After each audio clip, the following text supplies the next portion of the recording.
പോകാം. 2 ദിവസത്തെ സന്ദർശനത്തിനായി പ്രധാനമന്ത്രി നരേന്ദ്രമോദി ഇന്ന് സംസ്ഥാനത്തെത്തും. 6:30 കൊച്ചിയിലെത്തുന്ന പ്രധാനമന്ത്രി നഗരത്തിൽ റോഡ് ഷോ നടത്തും. നാളെ ഗുരുവായൂരിൽ സുരേഷ് ഗോപിയുടെ മകളുടെ കല്യാണത്തിന് പങ്കെടുക്കുന്ന മോദി തൃപ്രയാർ ക്ഷേത്രത്തിലും സന്ദർശനം നടത്തും.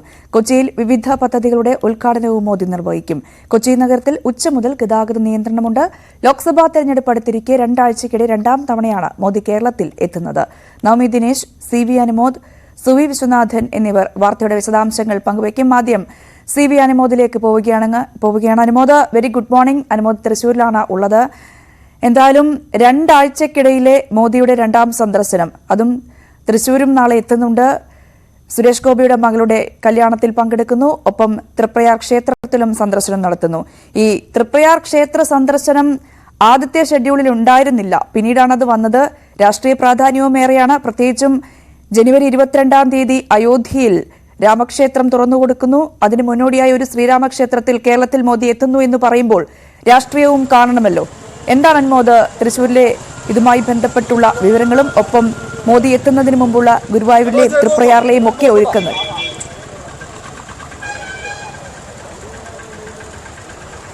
Rajani, good morning. ഞാൻ നിൽക്കുന്നത് ഗുരുവായൂരിലാണ്. ഇവിടെ നരേന്ദ്രമോദിയെ എതിരേൽക്കാനുള്ള ഒരുക്കങ്ങളൊക്കെ അവസാന ഘട്ടത്തിലാണ്. ശരിക്കും സുരക്ഷാ വലയത്തിലാണ് ഗുരുവായൂരുള്ളത്. ഈ ഗുരുവായൂരിലെ പ്രധാന പാതകളൊക്കെ തന്നെ പോലീസിന്റെ നിയന്ത്രണത്തിലാണ്. പോലീസ് ബന്ദോബസ്തിലാണുള്ളത്. വാഹനങ്ങൾക്ക് കടുത്ത നിയന്ത്രണം ഏർപ്പെടുത്തിയിട്ടുണ്ട്. ഞാൻ ഈ നിൽക്കുന്നത് ഇപ്പോൾ ഗുരുവായൂരിലേക്ക് പോകുന്ന പ്രധാനപ്പെട്ട പാതയിലാണ്. ഇവിടെ മുതൽ വാഹനങ്ങളൊക്കെ തന്നെ തിരിച്ച് വിടുകയാണ് പോലീസ് ഉള്ളത്. കൃത്യമായ നിർദ്ദേശമുണ്ട്. വാഹനങ്ങൾ ഗുരുവായൂർ ക്ഷേത്രത്തിൻ്റെ പരിസരത്ത് എത്താതെ പുറത്ത് ഔട്ടറിൽ പാർക്ക് ചെയ്ത് വേണം ആളുകൾക്ക് ക്ഷേത്രത്തിലെത്തുവാൻ. കടുത്ത സുരക്ഷാ നിർദ്ദേശങ്ങളാണ്, കനത്ത നിർദ്ദേശങ്ങളാണ് പോലീസ് നൽകുന്നത്. അതുപോലെ തന്നെ സമാനമായ ഒരുക്കങ്ങൾ തൃപ്രയാറിലും പുരോഗമിക്കുന്നുണ്ട്.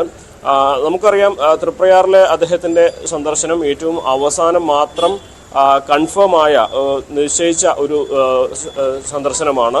അതുകൊണ്ട് തന്നെ ഏറെ പ്രാധാന്യമുണ്ട്. നേരത്തെ രഞ്ജിത്ത് സൂചിപ്പിച്ചതുപോലെ തന്നെ അയോധ്യ പ്രാൺപ്രതിഷ്ഠ 22-ാം തീയതി നടക്കാനിരിക്കെ കേരളത്തിലെ ഏറ്റവും പ്രധാനപ്പെട്ട ശ്രീരാമൻ്റെ അമ്പലങ്ങളിലെ ഒന്നിൽ നരേന്ദ്രമോദി സന്ദർശനം നടത്തുന്നതിന് രാജ്യ ശ്രദ്ധ തന്നെ, ദേശീയ പ്രാധാന്യം തന്നെ ഉണ്ട്. എന്നാണെങ്കിലും അത്തരത്തിൽ അവിടെയാണ് അദ്ദേഹം ഏറെ സമയം ചെലവഴിക്കുന്നത് എന്നാണ് അറിയാൻ കഴിയുന്നത്. 1 മണിക്കൂറോളം സമയം അദ്ദേഹം അവിടെ ചെലവഴിക്കുന്നു. സ്വാഭാവികമായിട്ടും ക്ഷേത്ര വികസനം, അതുപോലെ തന്നെ ദേവസ്വം ബോർഡിൻ്റെ കീഴിലുള്ള ക്ഷേത്രങ്ങളെ വികസന കാര്യങ്ങൾ, ഇത്തരം കാര്യങ്ങളെക്കുറിച്ചുള്ള ദേവസ്വം ബോർഡിൻ്റെ അപേക്ഷകളും അദ്ദേഹത്തെ നേരിട്ട് കാണാൻ ശ്രമിക്കുന്നവരുടെ ഒരു വലിയ നിരയും അവിടെ ഉണ്ടാകും എന്നാണ് അറിയാൻ കഴിയുന്നത്. ഗുരുവായൂരിലേക്ക് വരികയാണെങ്കിൽ നാളെ രാവിലെ 7 മണിയോടെ അദ്ദേഹം ഗുരുവായൂർ ശ്രീകൃഷ്ണ കോളേജിൻ്റെ ഹെലിപാഡിൽ വന്നിറങ്ങും. അദ്ദേഹം നേരെ ശ്രീവത്സം ഗസ്റ്റ് ഹൗസിലേക്കാണ് പോവുക. അദ്ദേഹം 7:30-ക്ക് ക്ഷേത്ര ദർശനത്തിന് ഇറങ്ങും. 20 മിനിറ്റോളം സമയം അദ്ദേഹം ക്ഷേത്ര ദർശനത്തിന് ചെലവഴിക്കും. അദ്ദേഹം വരുന്ന സമയം മുതൽ, അതായത് രാവിലെ 6 മണി മുതൽ 9 മണി വരെ അവിടെ ഗുരുവായൂരിൽ കടുത്ത നിയന്ത്രണമാണ് ഉള്ളത്. ആർക്കും പ്രവേശനം ഉണ്ടാകില്ല. അദ്ദേഹത്തിൻ്റെ ദർശന സമയത്ത് ദേവസ്വം ബോർഡ് പ്രസിഡന്റും അതേപോലെ അഡ്മിനിസ്ട്രേറ്ററും ക്ഷേത്ര മേൽശാന്തിയും തന്ത്രിയും ഒയ്ക്കനും അങ്ങനെ എണ്ണം പറഞ്ഞ ആളുകൾ മാത്രമായിരിക്കും ക്ഷേത്രത്തിൽ ഉണ്ടാവുക. അദ്ദേഹം 8 മണിയോടെ തിരിച്ച് ഗസ്റ്റ് ഹൗസിലേക്ക് പോയി. പിന്നീട് അദ്ദേഹം സുരേഷ് ഗോപിയുടെ മകളുടെ വിവാഹ ചടങ്ങിൽ പങ്കെടുക്കാൻ വീണ്ടും വരും. അതിനുശേഷം 9:10 അദ്ദേഹം ഇവിടെ നിന്ന് തിരിച്ച് തൃപ്രയാറിലേക്ക് പോവുക. 9:40 നിലവിലെ ഷെഡ്യൂൾ അനുസരിച്ച് ഗുരുവായൂരിൽ നിന്നും അദ്ദേഹത്തിൻ്റെ ഹെലികോപ്റ്റർ തൃപ്രയാറിലേക്ക് യാത്ര തിരിക്കും. വലപ്പാട് ഇറങ്ങി അവിടുന്ന് റോഡ് മാർഗമാണ് തൃപ്രയാറിലേക്ക് പോവുക. 1 മണിക്കൂറോളം സമയം അദ്ദേഹം തൃപ്രയാറിലും ഉണ്ടാകും. അവിടെയും അദ്ദേഹം ക്ഷേത്ര ദർശനവും അതുപോലെ തന്നെ മറ്റു കാര്യങ്ങളും, ക്ഷേത്രവുമായി ബന്ധപ്പെട്ട മറ്റു കാര്യങ്ങളും അദ്ദേഹം പരാതികളോ അല്ലെങ്കിൽ നിവേദനങ്ങളോ ഒക്കെ സ്വീകരിക്കാനുള്ളൊരു സാധ്യത തൃപ്രയാർ ഉണ്ട് എന്നാണ് നമുക്ക് അറിയാൻ കഴിയുന്നത്. അതിനുശേഷം അദ്ദേഹം കൊച്ചിയിലേക്ക് പോകും. ഇങ്ങനെയാണെങ്കിലും മോദിയുടെ സന്ദർശനം നാളെയാണെങ്കിൽ ഇന്ന് മുതൽ ഗുരുവായൂരും തൃപ്രയാറുമൊക്കെ പോലീസിൻ്റെ സുരക്ഷാ വലയത്തിലാണ്. ഇവിടേക്ക് വരുന്ന ആളുകളുടെ ശ്രദ്ധ ഈ കാര്യത്തിൽ വേണം. അതായത് ക്ഷേത്രത്തിനടുത്തേക്ക് സാധാരണ പോകുന്നത് പോലെ വാഹനങ്ങളുമായി പോകാൻ കഴിയില്ല. ഗുരുവായൂർ ഔട്ടറിൽ തന്നെ മമ്മിയൂർ കഴിഞ്ഞാൽ തന്നെ വാഹനങ്ങൾ തടയുന്ന ഒരു സാഹചര്യമുണ്ട്. വാഹനങ്ങൾ പുറത്ത് പാർക്ക് ചെയ്ത് കാൽനടയായിട്ട് വേണ്ടിവരും നടന്നു പോകാൻ. അതുപോലെ തന്നെ നാളെ രാവിലെ 6 മുതൽ 9 വരെ ആർക്കും തന്നെ ഗുരുവായൂർ ക്ഷേത്രത്തിലേക്ക് പ്രവേശനവും ഉണ്ടാകില്ല. സമാനമായ ഒരു സാഹചര്യം തൃപ്രയാറിലുമുണ്ട്. എന്നാണെങ്കിലും നമ്മൾ തൃശ്ശൂരിൽ കണ്ടതാണ് അദ്ദേഹത്തിൻ്റെ സന്ദർശനത്തോടനുബന്ധിച്ചുള്ള സുരക്ഷാ ഒരുക്കങ്ങളും മറ്റു കാര്യങ്ങളും. അതിനേക്കാൾ ഒരുക്കങ്ങൾ എന്ന് പറയുമ്പോൾ തൃശ്ശൂരിനേക്കാൾ അധികം ആളുകൾ ഗുരുവായൂരിലേക്ക് എല്ലാ ദിവസവും എത്തുന്ന ഒരു സാഹചര്യത്തിൽ ഇവിടുത്തെ നിയന്ത്രണങ്ങൾ കൂടുതൽ ആളുകളെ ബാധിക്കുന്നതിൻ്റെ ഒരു സാഹചര്യമുണ്ട്. എന്താണെങ്കിലും ഇതാണ് നിലവിലെ നമുക്ക് രാവിലെ ഗുരുവായൂരിൽ നിന്നും കാണാൻ കഴിയുന്ന കാഴ്ച. ഗുരുവായൂരിലും തൃപ്രയാറിലും മോദിയുടെ സന്ദർശനത്തോടനുബന്ധിച്ചുള്ള സുരക്ഷാ മുന്നൊരുക്കങ്ങൾ ശക്തമാക്കി കഴിഞ്ഞു. രഞ്ജിനി, അതാണ് അവിടുത്തെ സാഹചര്യം. മോദിയുടെ വരവിനോടനുബന്ധിച്ച് ഗുരുവായൂരിലായാലും ഒപ്പം തൃപ്രയാറായാലും കനത്ത സുരക്ഷയാണ് ഒരുക്കിയിരിക്കുന്നത്. ഗതാഗത നിയന്ത്രണമുണ്ട്. അപ്പോൾ അവിടേക്ക് പോകുന്ന പ്രേക്ഷകരെല്ലാം കൂടി ശ്രദ്ധിക്കുക. അങ്ങനെ പോകുന്നുണ്ടെങ്കിൽ ഈ നിർദ്ദേശങ്ങളും മുന്നറിയിപ്പുകളും ഒക്കെ നിങ്ങളുടെ മുന്നിലുണ്ട്, അതുകൂടി ശ്രദ്ധിക്കുക. സുവി വിശ്വനാഥൻ കൂടി കൊച്ചിയിൽ നിന്നും ചെയ്യുന്നുണ്ട്. സുവിയിലേക്ക് ഞാൻ വരാം. നവമിയിലേക്ക് ഒരിക്കൽ പോയിട്ട് വരാം. നവമി കൊച്ചിയിലുണ്ട്. നവമി, നാളെ വൈകുന്നേരമാണ് മോദി കൊച്ചിയിലെത്തുക. അതിനുശേഷം റോഡ് ഷോയുണ്ട്. എങ്ങനെയാണ് നഗരത്തിലെ ക്രമീകരണങ്ങൾ, ഈ ഗതാഗത നിയന്ത്രണം അടക്കമുള്ള ക്രമീകരണങ്ങളിലേക്ക് എങ്ങനെയാണ് അവിടെ ഏർപ്പെടുത്തിയിരിക്കുന്നത്? എന്തൊക്കെയാണ് സുരക്ഷാ ക്രമീകരണങ്ങളൊക്കെ?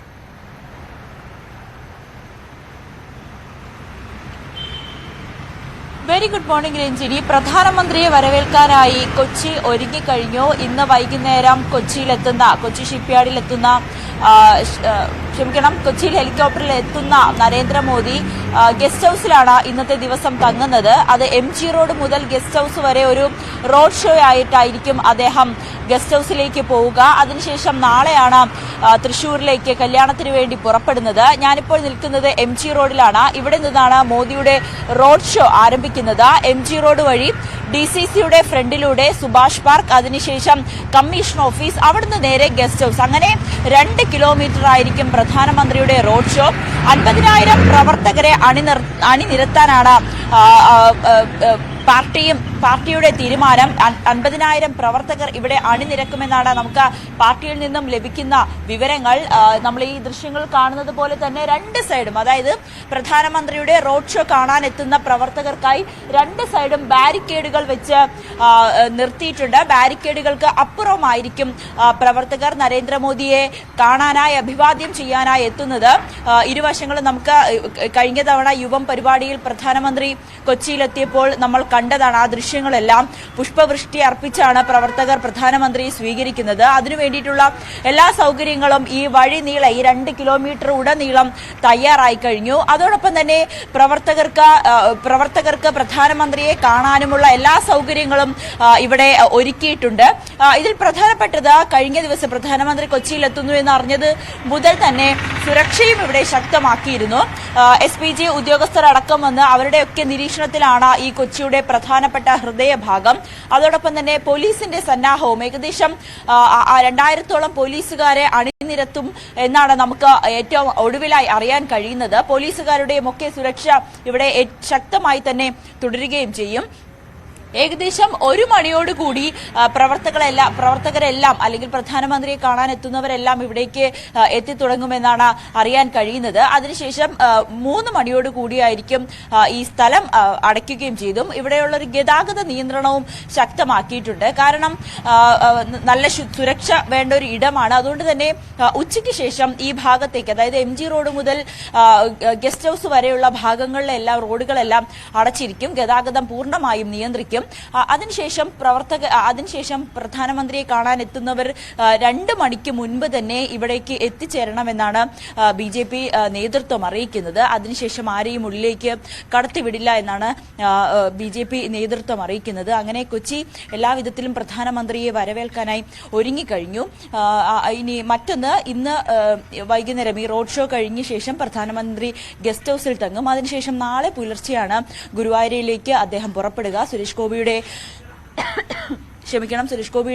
മകളുടെ വിവാഹത്തിൽ പങ്കെടുക്കാനായി ഗുരുവായൂരിലേക്ക് പുറപ്പെടും. അതിനുശേഷം തിരിച്ച് കല്യാണം, അതിനുശേഷം തൃപ്രയാറുള്ള ശ്രീരാമക്ഷേത്രം സന്ദർശിച്ച ശേഷം പ്രധാനമന്ത്രി തിരിച്ച് വീണ്ടും കൊച്ചിയിലേക്ക് എത്തുന്നുണ്ട്. കൊച്ചിയിൽ പ്രധാനപ്പെട്ട 2 പരിപാടികളാണ്. ഒന്ന്, കൊച്ചിൻ ഷിപ്പ്യാർഡിന്റെ ഭാഗമായുള്ള ഒരു പരിപാടി. ഇതിൽ പ്രധാനപ്പെട്ട പദ്ധതികൾ, അതായത് വിമാനവാഹിനി കപ്പൽ ഉൾപ്പെടെയുള്ള ഒരു പദ്ധതി പ്രഖ്യാപിക്കാൻ സാധ്യതയുണ്ടാണ് നമുക്ക് ഏറ്റവും ഒടുവിൽ അറിയാൻ കഴിയുന്നത്. അതിനുശേഷം ഈ ശക്തി കേന്ദ്രം എന്നുള്ളൊരു പരിപാടി, അത് മറൈൻ ഡ്രൈവിലാണ് സംഘടിപ്പിക്കുന്നത്. ബൂത്ത് തലത്തിലുള്ള പ്രവർത്തകരെ എല്ലാം പ്രധാനമന്ത്രി അഭിസംബോധന ചെയ്യും. ആദ്യമായിട്ടായിരിക്കും ഒരു പ്രധാനമന്ത്രി അല്ലെങ്കിൽ ഒരു BJPയിലെ മുതിർന്ന ഒരു നേതാവ് ഈ ബൂത്ത് തലത്തിലുള്ള പ്രവർത്തകരെ കാണുന്നതും അവരുമായിട്ട് ആശയവിനിമയം നടത്തുന്നതുമൊക്കെ ആദ്യമായിട്ടായിരിക്കും. രഞ്ജിനി, ഇത് പ്രധാനമന്ത്രി ഒരു കല്യാണത്തിന്, സുരേഷ് ഗോപിയുടെ മകളുടെ കല്യാണത്തിന് എത്തുന്നു എന്നതിലൊക്കെ അപ്പുറത്തേക്ക് ലോക്സഭാ തിരഞ്ഞെടുപ്പ് അടുക്കുകയാണ്. കേരളത്തിൽ പ്രത്യേകിച്ച് BJP സംബന്ധിച്ച് ഉറ്റുനോക്കുന്ന ഒരു ഇടം കൂടിയാണ്. അതുകൊണ്ട് BJPയുടെ സ്ഥാനം ഉറപ്പിക്കുക എന്നുള്ളൊരു ലക്ഷ്യം കൂടി തന്നെയുണ്ട് പ്രധാനമന്ത്രിയുടെ ഈ ഒരു സന്ദർശനത്തിൽ. അടിക്കടി കഴിഞ്ഞ ആഴ്ചയാണ് പ്രധാനമന്ത്രി ഗുരുവായൂർ, തൃശ്ശൂരിൽ സന്ദർശനം നടത്തിയതിനു ശേഷം മടങ്ങിയത്. അതിനുശേഷം വീണ്ടും ചെറിയൊരു ഇടവേളയ്ക്ക് ശേഷം പ്രധാനമന്ത്രി വീണ്ടും എത്തുന്നത് അതിന്റെ തന്നെ ലക്ഷ്യം തന്നെയാണ്. അതോടൊപ്പം ഈ തൃശ്ശൂര് സംബന്ധിച്ച് സുരേഷ് ഗോപിയുടെ മകളുടെ കല്യാണത്തിൽ പങ്കെടുക്കുന്നു. സുരേഷ് ഗോപി തൃശ്ശൂരിലെ സ്ഥാനാർത്ഥിയാകുന്നു. അപ്പോൾ ആ വിധത്തിലൊക്കെ പരിശോധിച്ചാൽ BJPക്ക് തൃശ്ശൂരും കേരളവും എത്രമാത്രം പ്രിയപ്പെട്ടതാണ്, എത്രമാത്രം ഉറ്റുനോക്കുന്ന ഒരു ഇടം കൂടിയാണ് എന്നാണ് ഇതിൽ നിന്നൊക്കെ തെളിയുന്നത്. കൊച്ചി എല്ലാവിധത്തിലും പ്രധാനമന്ത്രിയെ വരവേൽക്കാനായി തയ്യാറായി കഴിഞ്ഞു. പ്രവർത്തകരെല്ലാം ഉച്ചയോടുകൂടി ഇങ്ങോട്ടേക്ക് അണിനിരക്കും. 50,000 പ്രവർത്തകരെ ഇവിടേക്ക് അണിനിരത്താനാണ് നേതൃത്വത്തിന്റെ ഈ തീരുമാനം. അതോടൊപ്പം എല്ലാവിധ സുരക്ഷയും പൂർണ്ണ സുരക്ഷയിലായിരിക്കും. SPG കമാൻഡോകളടക്കം ഉള്ള ഒരു സുരക്ഷയിലായിരിക്കും. നമ്മളോടൊപ്പം ഇപ്പോൾ BJPയുടെ പ്രവർത്തകരുണ്ട്. സർ, ഇപ്പോൾ പ്രധാനമന്ത്രി എത്തുകയാണ്. സുരക്ഷയൊക്കെ ഏത് വിധത്തിലാണ് ഒരുക്കിയിരിക്കുന്നത്? ഇവിടെ കൊച്ചിയിലേക്കുള്ള മോദി 2ാം വരവ് വലിയ ആവേശത്തോടുകൂടിയാണ് ഇവിടുത്തെ കൊച്ചിയിലെ ജനം കാണുന്നത്. കാരണം യുവം പരിപാടിക്ക് വേണ്ടി മോദിജി കൊച്ചിയിലെത്തി. യുവം പരിപാടിയിൽ സംഘാടകരെ ഞങ്ങൾ പ്രതീക്ഷിച്ചതിനേക്കാട്ടുള്ള വലിയ ജനാവലി മോദിയെ സ്വീകരിക്കാൻ വേണ്ടി എത്തി. സ്വാഭാവികമായിട്ടും ഈ വരവും ഈ 2ാം വരവും വലിയ ആവേശത്തോടുകൂടെ കൊച്ചി മഹാനഗരം ഏറ്റെടുത്തിരിക്കുന്നത്. അതുകൊണ്ട് തന്നെ ഈ അലങ്കാരങ്ങളിൽ പലതും കൊടികെട്ടിയത് ഞങ്ങളാണ്. പക്ഷേ പല തോരണങ്ങൾ ഞങ്ങൾ ഇന്ന് വന്ന് രാവിലെ നോക്കുമ്പോൾ, ഞങ്ങൾ ഇന്ന് ഇവിടെ വളരെ നേരം എടുത്താണ് പോയത്, പക്ഷെ അതിനുശേഷം പല സ്ഥലത്തും തോരണങ്ങൾ പലതും തൂക്കിയിരിക്കുന്നത് ഇവിടുത്തെ മോദി ഫാൻസ് ആയിട്ടുള്ള ആളുകളാണ്, സന്നദ്ധ സംഘടനകളാണ് എന്നൊക്കെ പറയുമ്പോൾ ഞങ്ങൾക്ക് വലിയ ആവേശം കൊള്ളുന്നു. സ്വാഭാവികമായിട്ടും ഞങ്ങൾ പ്രതീക്ഷിക്കുന്നതിനെക്കാട്ടുമുള്ള വലിയൊരു ജനാവലി, ജനസഞ്ചയം ഈ കൊച്ചി മഹാനഗരം അദ്ദേഹത്തെ വരവേൽക്കാൻ വേണ്ടി ഉണ്ടാവും എന്ന് തന്നെയാണ് ഞങ്ങൾ പ്രതീക്ഷിക്കുന്നത്. അങ്ങനെ തന്നെയാണ് നേതൃത്വവും പാർട്ടിയും അത് തന്നെയാണ് പ്രതീക്ഷിക്കുന്നത്. പ്രധാനമന്ത്രിയെ വരവേൽക്കാൻ പ്രവർത്തകർക്ക് അപ്പുറത്തേക്ക് ആളുകളെല്ലാം ഇവിടേക്ക് തടിച്ചുകൂടുമെന്നാണ് അവരുടെയും പ്രതീക്ഷ. ആ പ്രതീക്ഷ തന്നെ ആയിരിക്കും കഴിഞ്ഞ പ്രാവശ്യത്തെ യുവം പരിപാടിയിലൊക്കെ നമ്മൾ കണ്ടതാണ്. പ്രധാനമന്ത്രിയെ കാണാനായി ആളുകൾ തടിച്ചുകൂടിയത്, കൊച്ചിയിലേക്ക് ഒഴുകിയെത്തിയ ദൃശ്യങ്ങളടക്കം നമ്മൾ കണ്ടതാണ്. അങ്ങനെ രഞ്ജിനി, കൊച്ചി പ്രധാനമന്ത്രിയെ വരവേൽക്കാനായി തയ്യാറായി കഴിഞ്ഞു. മറ്റൊരിത്, കഴിഞ്ഞ ദിവസങ്ങളിലൊക്കെ സോഷ്യൽ മീഡിയയിലേക്ക് ഒരു ചർച്ച, പ്രധാനമന്ത്രി ഇത്തവണ കേരളത്തിലെത്തുമ്പോൾ അദ്ദേഹത്തിന്റെ വസ്ത്രധാരണം ഏത് വിധത്തിലായിരിക്കും, ഗുരുവായൂർ കല്യാണത്തിന് ഏത് വിധത്തിൽ ഏത് വസ്ത്രത്തിലായിരിക്കും അദ്ദേഹം എത്തുക എന്നുള്ളൊരു കൗതുകകരമായിട്ടുള്ള ഒരു കാഴ്ചകളും സംവാദങ്ങളും ഒക്കെ കണ്ടതാണ്. അങ്ങനെ പ്രധാനമന്ത്രി ഏത് വേഷത്തിലായിരിക്കും, കഴിഞ്ഞ പ്രാവശ്യം യുവം പരിപാടിയിൽ എത്തിയപ്പോൾ കേരളീയ വേഷത്തിൽ മുണ്ടൊക്കെ ധരിച്ച് എത്തിയ പ്രധാനമന്ത്രി സോഷ്യൽ മീഡിയയിലൊക്കെ വലിയ ചർച്ചയായിരുന്നു. അങ്ങനെ ഇപ്രാവശ്യം പ്രധാനമന്ത്രി എത്തുമ്പോൾ അങ്ങനെ ഒട്ടനവധി കൗതുകങ്ങളുണ്ട്, ഒട്ടനവധി രാഷ്ട്രീയ മാനങ്ങളും ഉണ്ട് ഈ ഒരു സന്ദർശനത്തിൽ. രഞ്ജിനി. നവമി ദിനേശാണ് വാർത്തയുടെ വിശദാംശങ്ങൾ പങ്കുവച്ചത്. നവമിയിലേക്ക് ഞാൻ വരാം. തൃശ്ശൂരിലേക്ക് പോകുമ്പോൾ സുവി വിശ്വനാഥൻ കൂടി അവിടെ നിന്നും ചേരുന്നുണ്ട്. സുവി, സുരേഷ് ഗോപിയുടെ മകളുടെ വിവാഹത്തിന് പൂ നൽകുന്ന സ്ത്രീക്കൊപ്പമാണ് എന്ന് മനസ്സിലാക്കാൻ സാധിക്കുന്നു. സുവി, എന്താണ് അവിടുത്തെ ഒരു സാഹചര്യം, എന്താണ് ആളുകളൊക്കെ പറയുന്നത്? പ്രത്യേകിച്ചും ഒരു സാധാരണ കല്യാണമല്ലല്ലോ, ഒരു താരത്തിന്റെ മകളുടെ കല്യാണം എന്നതിനപ്പുറമൊക്കെ പ്രധാനമന്ത്രി എത്തുമ്പോൾ അതിന്റെ ഒരു പ്രാധാന്യവും വർദ്ധിക്കുകയാണ്. അപ്പോൾ അവിടെയുള്ള ആളുകൾക്കൊക്കെ എന്താണ് പറയാനുള്ളത്?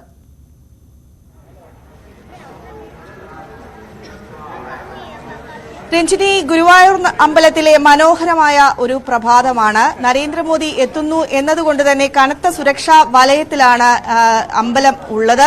എങ്കിലും ഈ പ്രഭാതത്തിന്റെ മാറ്റിന് ഒട്ടും കുറവില്ല. നിറയെ പൂക്കച്ചവടക്കാരുണ്ട്. ഏതായാലും കഴിഞ്ഞ ദിവസങ്ങളിൽ സോഷ്യൽ മീഡിയയിൽ വൈറലായ സുരേഷ് ഗോപി തന്നെ എത്തി തന്റെ മകളുടെ വിവാഹത്തിന് ശ്രീ ധന്യ എന്ന് പറയുന്ന ഒരു സ്ത്രീയിൽ നിന്ന് പൂ വാങ്ങാം എന്നേറ്റിരുന്നു. അവരുടെ വീഡിയോ സോഷ്യൽ മീഡിയയിൽ വൈറലായ ഒരു സാഹചര്യത്തിലാണ് അദ്ദേഹം അത്തരത്തിൽ ഒരു പ്രഖ്യാപനവുമായി വന്നത്. ഒപ്പം തന്നെ ഒരു പ്രത്യേകത എന്ന് പറയുന്നത് വർഷങ്ങൾക്ക് ശേഷം ഒരു പ്രധാനമന്ത്രി കേരളത്തിൽ ഒരു വിവാഹ ചടങ്ങിൽ പങ്കെടുക്കുന്നു എന്നതും ഏറെ ശ്രദ്ധേയമാണ്. ഏതായാലും ധന്യ ഇപ്പോൾ പൂ വിൽക്കുന്ന തിരക്കിലാണ്. കഴിഞ്ഞ ദിവസമാണ് ഈ ദൃശ്യങ്ങൾ, ധന്യയുടെ ദൃശ്യങ്ങൾ വൈറലായത്. പ്രത്യേകിച്ചും ഈ ദൃശ്യങ്ങൾ കണ്ടാൽ തന്നെ നമുക്ക് മനസ്സിലാകും. ഒരു കൈക്കുഞ്ഞിനെ എടുത്ത് പൂ വിൽക്കുന്നു. ആ കുട്ടി അതിനകത്ത് ഉറങ്ങുകയാണ്. ഒരു അമ്മ പൂ വിൽക്കുന്നു, കൈക്കുഞ്ഞുമായി പൂ വിൽക്കുന്നു. ആ ദൃശ്യങ്ങളാണ് വൈറലായത്. ഏതായാലും ധന്യയുടെ കഷ്ടതകൾ കണ്ടറിഞ്ഞാണ് സുരേഷ് ഗോപി ഈ ഒരു ഉദ്യമത്തിന്, അദ്ദേഹത്തിന്റെ മകളുടെ വിവാഹത്തിന് പൂ വാങ്ങിക്കാം എന്നേറ്റത്. ഏതായാലും ശ്രീധന്യ നമ്മോടൊപ്പം ചേരുകയാണ്. എങ്ങനെയായിരുന്നു സുരേഷ് ഗോപി എത്തിയതും അങ്ങനെ ഒരു നീക്കത്തിലേക്ക് നടന്നു? അത് ഞങ്ങളുടെ ഒരു വീഡിയോ വൈറലായിണ്ടായിരുന്നു. കുഞ്ഞുവാവനെ എടുത്തിട്ട് കച്ചവടം ചെയ്യുന്നത്. അത് ഇതിന്റെ മുമ്പിൽ വെച്ചിട്ട് തന്നെയായിരുന്നു. അപ്പോ സുരേഷേട്ടൻ എന്താന്ന് വെച്ചാൽ ആ വൈറൽ വീഡിയോ കാണാനിടയായി. അങ്ങനെ ഇവിടുത്തെ അതിന്റെ പ്രവർത്തകരെ, BJP പ്രവർത്തകരെ വിളിച്ചിട്ട് ഗുരുവായൂർക്ക് വരുന്നുണ്ട്, അപ്പോ നമ്മളോട് സംസാരിക്കണം, നമ്മളെ കാണണം എന്നൊക്കെ പറഞ്ഞിരുന്നു. അതിനുശേഷം ആ വീഡിയോ വന്നതിന് ശേഷം ഇത് മാതൃഭൂമിയിലെ ഉണ്ണിയേട്ടൻ അത് ന്യൂസാക്കി പത്രത്തിൽ കൊടുത്തിരുന്നു. അപ്പൊ ആ ന്യൂസ് കണ്ടിട്ട് നമ്മളെന്നെ തൃശ്ശൂർത്തെ റിപ്പോർട്ടർ ടിഷോയ് ചേട്ടൻ വിളിച്ചിട്ടുണ്ടായിരുന്നു, നമ്മളൊരു ബൈറ്റ് എടുത്ത് കൊടുക്കട്ടെ എന്ന് ചോദിച്ചിട്ട്. അപ്പോ ഓക്കെ പറഞ്ഞു. അതുകൂടി കണ്ടപ്പോ സുരേഷ് ചേട്ടൻ ഇങ്ങനെ നാളെ വരുന്നുണ്ടെന്ന് പറഞ്ഞ് വിളിച്ചിട്ട് 18-ാം തീയതി, അതേ ഇവിടെ ഒരു 19-ാം തീയതി ഇവിടെ കണ്ട ഉടനെ തന്നെ മകളുടെ കല്യാണത്തിന് പൂ പറയുകയായിരുന്നു. അങ്ങനെയല്ല, നമ്മള് അന്ന് സുരേഷേട്ടൻ വരണ അന്ന് ഞങ്ങള് പടിഞ്ഞാറ് നടയിലാണ് ചെയ്തുകൊണ്ടിരുന്നത്. കാരണം എന്ന് വെച്ചിട്ടുണ്ടെങ്കിൽ ഞങ്ങൾ ഇവിടെ ചെയ്യുമ്പോൾ ഇവിടെ വൺ വേ സീസൺ ആയി കാരണമുണ്ട്, വൺ വേ ഒക്കെ തിരിച്ചു വിട്ടല്ലോ. അപ്പൊ നമുക്ക് ഇവിടെ കച്ചവടം തീരെ ഇല്ലായിരുന്നു. അപ്പൊ ഞങ്ങള് പടിഞ്ഞാറ് നടയിൽ നിൽക്കുമ്പോ സുരേഷേട്ടൻ അന്ന് തൊഴാൻ വന്നിട്ടുണ്ടായിരുന്നു. അന്നാണ് ഇവിടെ പരിപാടി ഉണ്ടായിരുന്നത്. അപ്പോൾ സുരേഷേട്ടൻ നമ്മുടെ അടുത്ത് വന്നു. അപ്പോൾ 9 മണിക്ക് അവിടെ പ്രോഗ്രാം ഉണ്ട്, നമ്മളോട് അങ്ങോട്ട് ചെല്ലാൻ പറഞ്ഞു. അതിനുശേഷം നമ്മൾ അവിടെ ചെന്നപ്പോൾ സുരേഷേട്ടൻ ആ പരിപാടിയൊക്കെ കണ്ടിട്ടുണ്ട്. അപ്പോൾ മോളുടെ കല്യാണമാണ് ഇന്ന ദിവസം. അപ്പോൾ നമുക്ക് അതിനുള്ള പൂവ് 300 മുഴം പൂവ് സാറ് നമ്മളെന്നെ ഏൽപ്പിച്ചത്. അതും വാഴനാരിൽ കെട്ടിയിട്ട് വേണമെന്ന് നമ്മളോട് പറഞ്ഞത്. അതുപോലെ തന്നെ നമ്മൾ അതൊക്കെ ശരിയാക്കിയിട്ടുണ്ട്.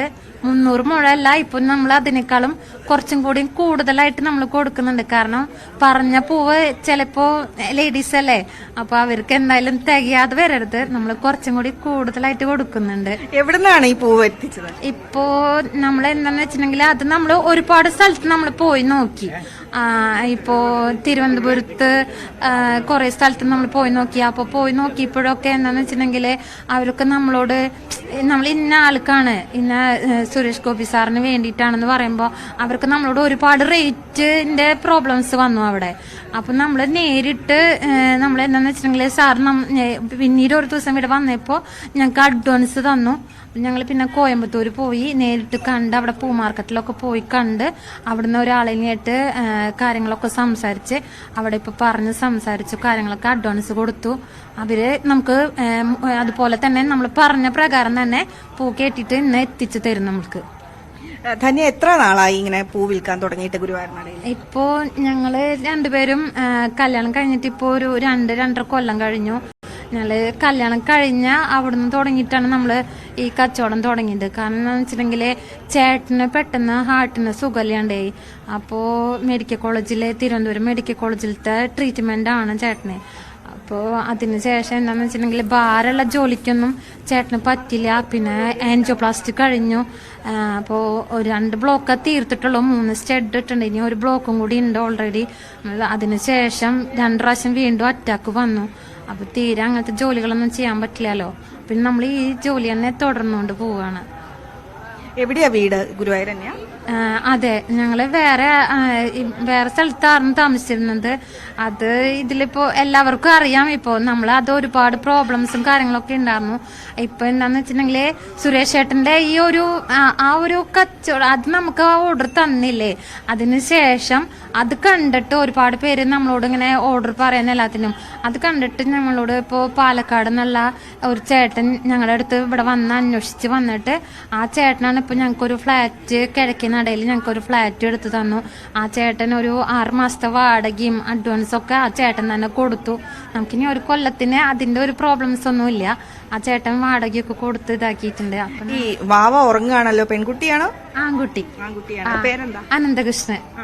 ഈ നോക്കാൻ ആളില്ലാത്തതുകൊണ്ടാണോ ഇങ്ങനെ കുഞ്ഞിനെയും കൂടെ? അതെ, ഞങ്ങള് ലവ് മാരേജ് ആണ്. ഞാനിപ്പോ വീണ്ടും പറയേണ്ട ആവശ്യമില്ല, കാരണം ഇപ്പൊ എല്ലാവർക്കും അറിയാം നമ്മള് ലവ് മാരേജ് ആണ്. അപ്പൊ നമ്മുടെ വീട്ടുകാരൊന്നും സപ്പോർട്ടീവ് ആയിരുന്നില്ല. ഇപ്പോ കുഴപ്പമില്ല, എന്നാലും വീട്ടിൽ വേറെ ആരുമില്ല. ചേട്ടന്റെ അമ്മ ഉണ്ട് ഞങ്ങളുടെ കൂടെ, പക്ഷെ അമ്മ വീണിട്ട് ഇപ്പൊ കിടപ്പിലാണ്, തീരെ ഒന്നും ചെയ്യാൻ പറ്റില്ല. അപ്പൊ വാവേനെ കൊണ്ടുവന്ന വരെ നിവൃത്തിയുള്ളൂ നമുക്ക്. പിന്നെ പറഞ്ഞു കഴിഞ്ഞാൽ അവൻ ചെറുതിലേ തുടങ്ങി ഇങ്ങനെ ശീലമായിപ്പോ വേറെ ആരെയും സമ്മതിക്കൊന്നുമില്ല. അപ്പോ നമ്മൾ കൊണ്ടുവരാം. ഇങ്ങനെ കൊണ്ടുവരുമ്പോ പാലൊക്കെ കൊടുക്കാൻ ബുദ്ധിമുട്ട് വരില്ലേ? അത് നമ്മളിവിടെ വഴിയോരത്ത് എവിടെയെങ്കിലും ഇരുന്നിട്ടോ അല്ലെങ്കിൽ ഇപ്പൊ ഇവിടെ നിന്ന് കച്ചവടം ചെയ്യുമ്പോൾ കുഴപ്പമില്ല. തൊട്ടടുത്ത് അറിയണ ഒരു വേറൊരു മാമ ഉണ്ട്. ആ മാമയുടെ വീട്ടിൽ അവിടെ കയറി ഇരുന്നിട്ട് ചിലപ്പോൾ പാല് കൊടുക്കും ഉണ്ണിക്ക്. പിന്നെ കടകളിൽ നിന്ന് പാലോ എന്തെങ്കിലും സ്നാക്സോ ഒക്കെ വാങ്ങിക്കൊടുക്കും. അങ്ങനെയാണ് ചെയ്യാറ്. ഏതൊക്കെ അതാണ് സാഹചര്യം. എന്തായാലും ധന്യ കുഞ്ഞുമായി പൂവിക്കുന്നതൊക്കെ ഈ സോഷ്യൽ മീഡിയയിൽ വൈറലായിരുന്നു. ആ വീഡിയോ കണ്ട ശേഷമാണ് സുരേഷ് ഗോപി ഇങ്ങനെ ധന്യയുടെ അടുത്തെത്തുകയും തന്റെ മകളുടെ കല്യാണത്തിന് പൂ തരണമെന്ന് ആവശ്യപ്പെടുകയും അഡ്വാൻസ് ഒക്കെ കൊടുക്കുകയും ചെയ്തത്. എന്തായാലും നമുക്ക് CV അനുമോദിലേക്ക് കൂടി പോകാം. അനുമോദ്, ഇതിപ്പോൾ ലോക്സഭാ തെരഞ്ഞെടുപ്പ് അടുത്തിരിക്കുന്ന സാഹചര്യം, സുരേഷ് ഗോപി തൃശ്ശൂരിൽ തന്നെ മത്സരിക്കുമെന്ന് ഏകദേശം ഉറപ്പായൊരു സാഹചര്യം, പ്രഖ്യാപനമേ ഇനി വരാനുള്ളൂ. അങ്ങനെ നോക്കുമ്പോൾ മോദി കേരളത്തിലെത്തുന്നു, തൃശ്ശൂരിൽ 2ാം തവണ എത്തുന്നു, സുരേഷ് ഗോപിയുടെ മകളുടെ കല്യാണത്തിന് എത്തുന്നു എന്നൊക്കെ പറയുമ്പോൾ ഒരു പ്രധാനമന്ത്രി കേരളത്തിലെ ഒരു പ്രധാനപ്പെട്ട ഒരു വ്യക്തിയുടെ മകളുടെ കല്യാണത്തിന് എത്തുന്നു എന്ന കൗതുകത്തിനപ്പുറം കൃത്യമായ ഒരു രാഷ്ട്രീയം അതിലുണ്ടല്ലോ. പ്രത്യേകിച്ചും സുരേഷ് ഗോപി തൃശ്ശൂരിൽ മത്സരിക്കാൻ പോവുകയും കൂടിയാണല്ലോ. അങ്ങനെ നോക്കുമ്പോൾ കൃത്യമായ ഒരു രാഷ്ട്രീയം അവിടെ BJP പറഞ്ഞു വെക്കുന്നുണ്ട്. അതിനപ്പുറം ഒരു BJPയെ സംബന്ധിച്ച് എത്രമാത്രം പ്രതീക്ഷയാണ് BJP തൃശ്ശൂരിൽ വെച്ചു പുലർത്തുന്നത്?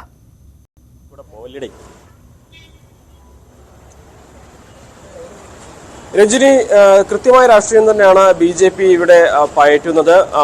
ഒരു തരത്തിലും സുരേഷ് ഗോപിയെ രാഷ്ട്രീയമായിട്ട് തൃശ്ശൂരിന്റെ സ്ഥാനാർത്ഥി എന്ന് പ്രഖ്യാപിക്കുന്ന പ്രസ്താവനകളൊന്നും അവരുടെ ഭാഗത്തുനിന്ന് ഉണ്ടായിട്ടില്ലെങ്കിൽ പോലും നമ്മൾ കണ്ടതാണ് തൃശ്ശൂരിൽ അദ്ദേഹത്തിന്റെ റോഡ് ഷോയിൽ അദ്ദേഹത്തിന്റെ വാഹനത്തിൽ ഒപ്പം കൂട്ടിയത്. അതുതന്നെ ഒരു സന്ദേശമായിട്ടാണ് ഈ തെരഞ്ഞെടുപ്പിന്റെ മുന്നോടിയായിട്ട് കൃത്യമായിട്ട് ഇത്തരത്തിലുള്ള സന്ദേശങ്ങൾ BJP സുരേഷ് ഗോപി തൃശ്ശൂരിൽ ഉണ്ടാകുമെന്ന് നൽകുന്ന ഒരു കാര്യമായിരുന്നു അന്നത്തെ റോഡ് ഷോയിൽ അദ്ദേഹത്തെ ഒപ്പം കൂട്ടിയത്. അതിനുശേഷം ഈ വിവാഹത്തിൽ കൃത്യമായിട്ടും തന്റെ ഏറ്റവും പ്രിയപ്പെട്ട ആളാണ് സുരേഷ് ഗോപി, അതുകൊണ്ട് സുരേഷ് ഗോപിയുടെ മകളുടെ വിവാഹത്തിൽ താൻ പങ്കെടുക്കുന്നു. അങ്ങനെ ആ ഒരു തരത്തിൽ നൽകാൻ ഉദ്ദേശിക്കുന്നത് തൃശ്ശൂരിൽ സുരേഷ് ഗോപി ജയിക്കുകയാണെങ്കിൽ, കേന്ദ്രത്തിൽ BJP സർക്കാർ തുടരുകയാണെങ്കിൽ കൃത്യമായൊരു പ്രാതിനിധ്യം ലഭിക്കും. അത് തൃശ്ശൂരിന്റെ വികസനത്തിന് ഏറെ സഹായകമാകും, കേരളത്തിന്റെ വികസനത്തിന് ഏറെ സഹായകമാകും. അത്തരത്തിലുള്ളൊരു പൊളിറ്റിക്കൽ സ്റ്റേറ്റ്മെന്റ് തന്നെയാണ് ഈ BJPയും സുരേഷ് ഗോപിയും നരേന്ദ്രമോദിയും ഒക്കെ ഈ പ്രവർത്തനങ്ങളിലൂടെയൊക്കെ നൽകാൻ ശ്രമിക്കുന്നത്. ഒരു പ്രഖ്യാപനത്തിന്റെയോ അത് ചുവരത്തിന്റെയോ ആവശ്യമില്ല. അവരുടെ പ്രവൃത്തിയിൽ തന്നെ കൃത്യമായിട്ട് ആ സന്ദേശം നൽകുന്നതാണ് എന്ന് നമുക്ക് വ്യക്തമാണ്. പ്രധാനമായിട്ടും ഇവിടെ കാണേണ്ടത് നാളെ അദ്ദേഹം ഗുരുവായൂരിലെത്തുമ്പോൾ കഴിഞ്ഞ ദിവസം തൃശ്ശൂരിൽ നൽകിയതുപോലെ തന്നെ വലിയ ഒരു ആവേശത്തോടെയുള്ള ഒരു സ്വീകരണമായിരിക്കും ഹെലിപാഡിലും മറ്റും ഏർപ്പെടുത്തിയിട്ടുള്ളത്. അദ്ദേഹത്തെ കാണാനോ അല്ലെങ്കിൽ അദ്ദേഹത്തിന്റെ റോഡ് ഷോ ഇവിടെ ഇല്ലാത്തതുകൊണ്ട് അത്തരത്തിലുള്ള കാര്യങ്ങളൊന്നും ഇല്ലെങ്കിൽ ഹെലിപാഡിൽ മുതൽ അദ്ദേഹം ഗുരുവായൂർ വരുന്നവരെ പല ഇടങ്ങളിലായിട്ട് BJP പ്രവർത്തകർ അദ്ദേഹത്തെ അഭിവാദ്യം ചെയ്യും. ഇവിടെ അദ്ദേഹം സ്വകാര്യ പരിപാടിയിലാണ് പങ്കെടുക്കുന്നത് എന്ന് പറഞ്ഞാൽ പോലും അതിൽ കൃത്യമായൊരു പൊളിറ്റിക്സ് ഉള്ളത്. ആ സ്വകാര്യ പരിപാടി ഇവിടെ മത്സരിക്കാൻ പോകുന്ന BJPയുടെ സ്ഥാനാർത്ഥിയായിട്ട് മത്സരിക്കാൻ പോകുന്ന ആളുടെ മകളുടെ ആണെന്നുള്ളതാണ്. സ്വകാര്യ പരിപാടിയിൽ പോലും തനിക്ക് പ്രധാനമന്ത്രി പങ്കെടുക്കുന്നു എന്ന് പറയുമ്പോൾ അത്രമാത്രം വലിയ അടുപ്പം സുരേഷ് ഗോപിയും നരേന്ദ്രമോദിയും തമ്മിലുണ്ട്. അപ്പോൾ അങ്ങനെയുള്ള ഒരാളെ ഇവിടുന്ന് വിജയിപ്പിച്ചാൽ വലിയ മാറ്റങ്ങൾ ഉണ്ടാകുമെന്ന ഒരു കൃത്യമായ സന്ദേശം തൃശ്ശൂരിലെ വോട്ടർമാർക്ക് നൽകുവാൻ ഈ ഒരു പരിപാടി കൊണ്ട് സാധിക്കുന്നു എന്നാണ് ഏറ്റവും ലളിതമായിട്ട് നമുക്ക് മനസ്സിലാക്കാൻ കഴിയുന്നത്. എന്നാണെങ്കിലും വരാനിരിക്കുന്ന നേതാക്കളുടെ വലിയ ഒരു പട തന്നെ എന്ന് നമുക്ക് പറയാൻ കഴിയും. അടുത്ത ദിവസങ്ങളിലൊക്കെ BJPയുടെ ഒരുപാട് ഉന്നത നേതാക്കൾ കേരളത്തിലേക്ക് വരാനിരിക്കുകയാണ്. അതിൻ്റെയൊക്കെ ഒരു തുടക്കമായിട്ട് വേണം നരേന്ദ്രമോദിയുടെ ഈ സ്വകാര്യ സന്ദർശനത്തെ പോലും നമുക്ക് കാണാൻ. അനുമോദ്, അതിലിപ്പോൾ ഈ സ്വകാര്യ സന്ദർശനം അനുമോദ് സൂചിപ്പിച്ചതിൽ അത്രമാത്രം പ്രാധാന്യമുണ്ട്. പ്രധാനമന്ത്രി പറഞ്ഞു വെക്കുകയാണ്, സുരേഷ് ഗോപി എനിക്ക് ഏറ്റവും പ്രധാനപ്പെട്ട ആളാണ്, ആ വ്യക്തിയുടെ മകളുടെ കല്യാണത്തിന് ഞാൻ എത്തുന്നു എന്നൊക്കെ പറയുമ്പോൾ അതിന്റെ രാഷ്ട്രീയ വശങ്ങൾ നമ്മൾ ഒരു വശത്തും കൃത്യമായി കാണണം. ആ ഒരു സന്ദേശം പ്രധാനമന്ത്രി ആളുകൾക്കിടയിലേക്ക് എത്തിക്കുകയാണ്. ഇന്നലത്തെ സുരേഷ് ഗോപി പള്ളിയിലെത്തുന്നു, മാതാവിന് സ്വർണ്ണ കിരീടമൊക്കെ സമർപ്പിക്കുന്നു, മകളുടെ കല്യാണത്തിന്റെ ഭാഗമായുള്ള നേർച്ചയാണ് എന്ന് പറയുമ്പോഴും കോൺഗ്രസ് നേതാക്കൾ പറഞ്ഞു വെക്കുന്ന ഒരു കാര്യം കൂടിയുണ്ടല്ലോ, കൃത്യമായ രാഷ്ട്രീയം സുരേഷ് ഗോപി അവിടെ നടത്തുന്നുണ്ട്. പ്രത്യേകിച്ചും ലോക്സഭാ തെരഞ്ഞെടുപ്പിന്റെ പശ്ചാത്തലത്തിലാണ് എല്ലാവരും ഇതിനെ ഉറ്റുനോക്കുന്നത്. ഈ കോൺഗ്രസ് നേതാക്കൾ വലിയ വിമർശനം ഉന്നയിച്ചിരുന്നു. ക്രിസ്ത്യൻ വോട്ടുകൾക്ക് വളരെ പ്രാധാന്യമുള്ള ഒരു മണ്ഡലം കൂടിയാണ് തൃശൂർ. അതുകൊണ്ടൊരു അതിലും കൃത്യമായ രാഷ്ട്രീയം കലർത്തി സുരേഷ് ഗോപി തന്റെ സ്ഥാനാർത്ഥിത്വം അവിടെ ഉറപ്പിക്കുന്നതിനപ്പുറം ഒരു സന്ദേശം കൂടി അവിടെ നൽകുകയാണ് അല്ലേ?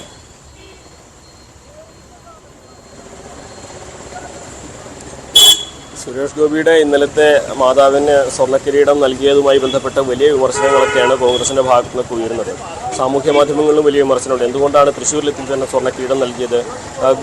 തിരുവനന്തപുരത്തോ മറ്റെവിടെയോ ഇത്തരത്തിലുള്ള പള്ളികളും അത്തരത്തിലുള്ള ആരാധനകളും ഇല്ല, എന്തുകൊണ്ട് തൃശ്ശൂരിൽ തന്നെ നൽകിയെന്ന ചോദ്യമൊക്കെ ഉയരുമ്പോൾ നമുക്ക് മനസ്സിലാക്കാൻ കഴിയുന്നത് തൃശ്ശൂർ തൻ്റെ ഒരു കർമ്മമണ്ഡലമായിട്ട് സുരേഷ് ഗോപി തിരഞ്ഞെടുത്തതായിട്ടും ഇവിടെ നടത്തുന്ന അദ്ദേഹം ഓരോ വ്യക്തിപരമായിട്ടുള്ള പ്രവർത്തനമാണെങ്കിൽ പോലും അതിന് ഒരുപാട് തലങ്ങളുണ്ട് എന്നും നമുക്ക് മനസ്സിലാക്കേണ്ടതുണ്ട്.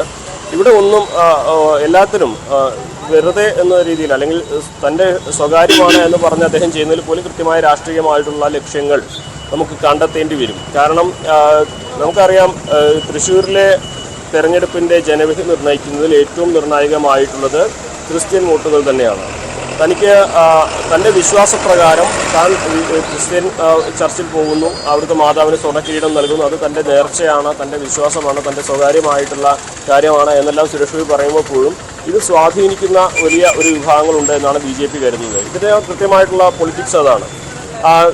ക്രിസ്തീയ മതവിശ്വാസം പുലർത്തുന്നവർക്ക് അത് അവരുടെ വിശ്വാസങ്ങളെ കൂടി അംഗീകരിക്കുന്ന, അവരുടെ മാതാവിനെ കൂടി അവരോട് വിശ്വസിക്കുന്ന മാതാവിനെ കൂടി അംഗീകരിക്കുന്ന ഒരാളാണ് സുരേഷ് ഗോപി എന്നൊരു സന്ദേശം കൃത്യമായിട്ടും ഈ ഇന്നലത്തെ ഈ ഒരു നടപടിയിലൂടെ സുരേഷ് ഗോപി നൽകാനും കഴിഞ്ഞിട്ടുണ്ട്, അതല്ലെങ്കിൽ നൽകാൻ ശ്രമിച്ചിട്ടുണ്ട്. സ്വാഭാവികമായിട്ടും ഇവിടെ അതുകൊണ്ട് തന്നെ അദ്ദേഹം സ്വകാര്യ തൻ്റെ വ്യക്തിപരമായിട്ടുള്ള ഇഷ്ടമാണ് എന്ന് പറഞ്ഞ് അദ്ദേഹം ചെയ്യുന്ന കാര്യങ്ങളിലെല്ലാം തന്നെ കൃത്യമായിട്ട് രാഷ്ട്രീയമായിട്ടുള്ള നിരീക്ഷണങ്ങൾ നടത്തുകയാണെങ്കിൽ അവിടെ വോട്ടേഴ്സിനെ, തൃശ്ശൂരിലെ ജനങ്ങളെ സ്വാധീനിക്കാൻ, ജനങ്ങളുടെ മനസ്സിലേക്ക് കടന്നു കയറാൻ ശ്രമിക്കുന്ന ഒരു സുരേഷ് ഗോപിയാണ് നമുക്ക് കാണാൻ കഴിയുക. കാരണം കഴിഞ്ഞ കുറേ വർഷങ്ങളായിട്ട് 3-4 വർഷങ്ങളായിട്ട് സുരേഷ് ഗോപി തൃശ്ശൂരിലെ ഓരോ പ്രശ്നങ്ങൾ ഇടപെടുന്നുണ്ട്. പലരും പറയുന്നത് എന്ത് ബുദ്ധിമുട്ടുണ്ടെങ്കിലും അദ്ദേഹത്തിൻ്റെ പ്രവർത്തനങ്ങൾ ഈ ഒരു ജനപ്രതിനിധിക്ക് സമാനമായിരുന്നു എന്ന അഭിപ്രായം പലരും പറയുന്നുണ്ട്. അത്തരത്തിലുള്ളൊരു അഭിപ്രായം രൂപീകരിച്ചത് അദ്ദേഹത്തിൻ്റെ തൃശ്ശൂരിലെ കഴിഞ്ഞ കുറച്ച് വർഷങ്ങളായിട്ടുള്ള പ്രവർത്തനങ്ങൾ കൊണ്ടാണ്. അതിൽ രാഷ്ട്രീയം കാണുന്നവരുണ്ട്, അത് അല്ലാതെ അദ്ദേഹത്തിൻ്റെ ചാരിറ്റി സ്വന്തം ഇഷ്ടപ്രകാരം ചെയ്യുന്ന ചാരിറ്റിയാണെന്ന് പറയുന്നവരുണ്ട്. എന്തു തന്നെയാണെങ്കിലും കൃത്യമായ രാഷ്ട്രീയത്തിലൂടെ ഇപ്പോഴത്തെ സംഭവവികാസങ്ങൾ നമുക്ക് കാണുകയാണെങ്കിൽ ക്രിസ്തീയ മതവിശ്വാസികളുടെ വോട്ട് സമാഹരിക്കുക എന്ന വലിയ ഒരു ലക്ഷ്യം BJPക്കുണ്ട്. ആ ലക്ഷ്യത്തിന് സഹായകമാകുന്ന ഒരു നടപടിയായിട്ട് വേണം കഴിഞ്ഞ ദിവസത്തെ ഈ സ്വർണ്ണ കിരീടം സമർപ്പിക്കുന്ന ചടങ്ങിനെ കാണാൻ. അദ്ദേഹത്തിൻ്റെ സ്വകാര്യ സന്ദർശനമാണ്, സ്വകാര്യമായിട്ടുള്ള അദ്ദേഹത്തിൻ്റെ നടപടിയാണ്. അതൊക്കെ ശരിയാണെങ്കിൽ പോലും ഈ ഘട്ടത്തിൽ അത്തരത്തിൽ വ്യാഖ്യാനിക്കുമ്പോൾ നമുക്ക് ആ നടപടിയെ അതിനുള്ളൊരു ശ്രമമായിട്ട് തന്നെ കാണേണ്ടി വരും. യെസ്, അതാണ് സാഹചര്യം. CV അനുമോദാണ് വിശദാംശങ്ങൾ പങ്കുവയ്ക്കുന്നത്. കൊച്ചിയിൽ നിന്ന് നവമി ദിനേശ് കൂടി നമുക്കൊപ്പം ചെയ്തിട്ടുണ്ട്. നവമി, ഇന്നിപ്പോൾ മോദി വൈകുന്നേരത്തോടു കൂടിയാണ് കൊച്ചിയിലെത്തുക, അതിനുശേഷം റോഡ് ഷോയാണുള്ളത്. നാളെ തൃശ്ശൂരിലെ പരിപാടികളൊക്കെയുണ്ട്. എങ്ങനെയാണ് ഈ മറ്റു പല ചടങ്ങുകളിലും മോദി പങ്കെടുക്കുന്നുണ്ടല്ലോ, ഈ നേവൽ അക്കാഡമിയുടെയൊക്കെ പരിപാടികളിൽ പങ്കെടുക്കുന്നുണ്ട്, ഒപ്പം BJPയുടെ പ്രധാനപ്പെട്ട യോഗങ്ങളിലും മോദി ഭാഗമാകുന്നുണ്ട്. പൊതുവെ പ്രധാനമന്ത്രി ഇത്തരത്തിലുള്ള യോഗങ്ങളിലൊന്നും ഭാഗമാകാറുള്ളതല്ല, പക്ഷേ കേരളത്തിലെത്തുമ്പോൾ അങ്ങനെയുള്ള യോഗങ്ങളിലും ഭാഗമാകുന്നു എന്നതും ഏറ്റവും ശ്രദ്ധേയമായ കാര്യമാകുന്നു.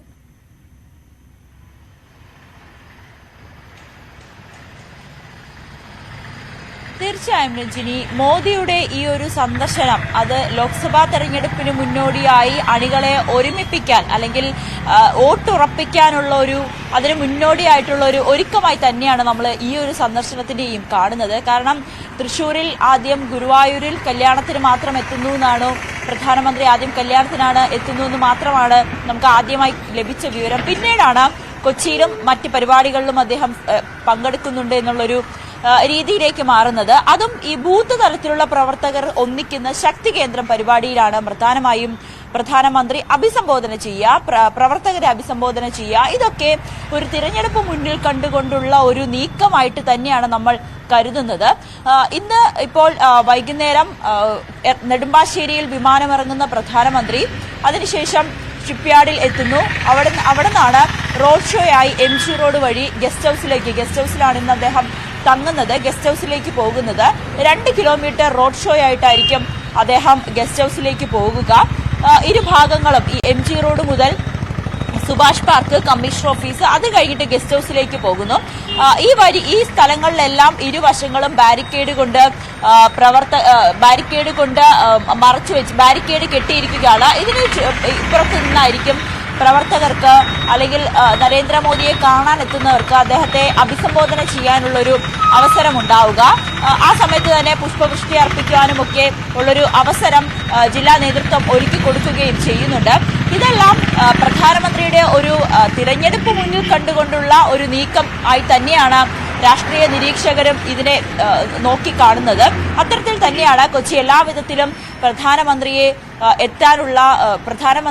വരവേൽക്കാനുള്ള തയ്യാറെടുപ്പ് ആയിക്കഴിഞ്ഞു. തയ്യാറെടുപ്പുകളെല്ലാം അവസാന ഘട്ടത്തിലേക്ക് ആയിക്കഴിഞ്ഞു. സുരക്ഷയുടെ കാര്യത്തിൽ പോലീസിന്റെ ഒരു 2000-ഓളം പോലീസുകാരെയാണ് ഇവിടെ വിവിധ ഭാഗങ്ങളിലായി വിന്യസിച്ചിരിക്കുന്നത്. കാരണം പ്രധാനമന്ത്രി എത്തുന്ന പരിപാടിയാണ്, അത്രയേറെ സുരക്ഷ വേണ്ട ഒരിടം കൂടിയാണ്. 50,000 പ്രവർത്തകരെയാണ് പ്രതീക്ഷിക്കുന്നതെങ്കിലും അതിലേറാനാണ് സാധ്യത എന്ന് തന്നെയാണ് നേതൃത്വം പറയുന്നത്. അതുകൊണ്ട് കുറച്ചുകൂടി ശക്തമായി തന്നെ സുരക്ഷ ഒരുക്കണം. SPG കമാൻഡോകൾ കഴിഞ്ഞ ദിവസങ്ങളിൽ തന്നെ ഇവിടെ വന്ന് നിരീക്ഷിച്ചിരുന്നു. അവരുടെ വലയത്തിലായി കൊച്ചി ഇപ്പോൾ SPGയുടെ വലയത്തിലായെന്ന് തന്നെ നമുക്ക് ഉറപ്പിച്ച് പറയാനായി സാധിക്കുകയും ചെയ്യും. ഇന്ന് പ്രധാനമായും റോഡ് ഷോ മാത്രമാണ് ഇന്നുള്ളത്. അതിനുശേഷം ഏകദേശം 6:50 MG റോഡിൽ നിന്നും ആരംഭിക്കുമെന്നാണ് അറിയാൻ കഴിയുന്നത്. അതാണ് ഇന്ന് റോഡ് ഷോ മാത്രമാണ് കൊച്ചിയിലുള്ളത്. നമ്മി സൂചിപ്പിച്ച പോലെ 6:50 റോഡ് ഷോ ആരംഭിക്കുമെന്നാണ് മനസ്സിലാക്കാൻ സാധിക്കുന്നത്. നാളെ തൃശൂരിലെത്തുന്ന പ്രധാനമന്ത്രി ആദ്യം സുരേഷ് ഗോപിയുടെ മകളുടെ കല്യാണത്തിൽ പങ്കെടുക്കും. അതിനുശേഷം തൃപ്രയാർ ശ്രീരാമസ്വാമി ക്ഷേത്രത്തിൽ സന്ദർശനം നടത്തും. അതിനുശേഷം വീണ്ടും കൊച്ചിയിൽ മടങ്ങിയെത്തുന്ന പ്രധാനമന്ത്രി നാവികസേനയുടെ പരിപാടികളിൽ പങ്കെടുക്കുന്നു. ഒപ്പം BJPയുടെ ചില പ്രധാനപ്പെട്ട യോഗത്തിന്റെയും ഭാഗമാകിയ ശേഷമായിരിക്കും പ്രധാനമന്ത്രി തിരിച്ച് ഡൽഹിയിലേക്ക് മടങ്ങിപ്പോകുക. എന്തായാലും കൃത്യമായ രാഷ്ട്രീയ സന്ദേശം ഇതിലൂടെ BJP നൽകുന്നു. തെരഞ്ഞെടുപ്പ് ഒരുക്കം കൃത്യമായി നടത്തുകയും ചെയ്യുന്നു. നവമിയും അനുമോദും സുവിയുമാണ് വാർത്തയുടെ വിശദാംശങ്ങൾ പങ്കുവച്ചത്.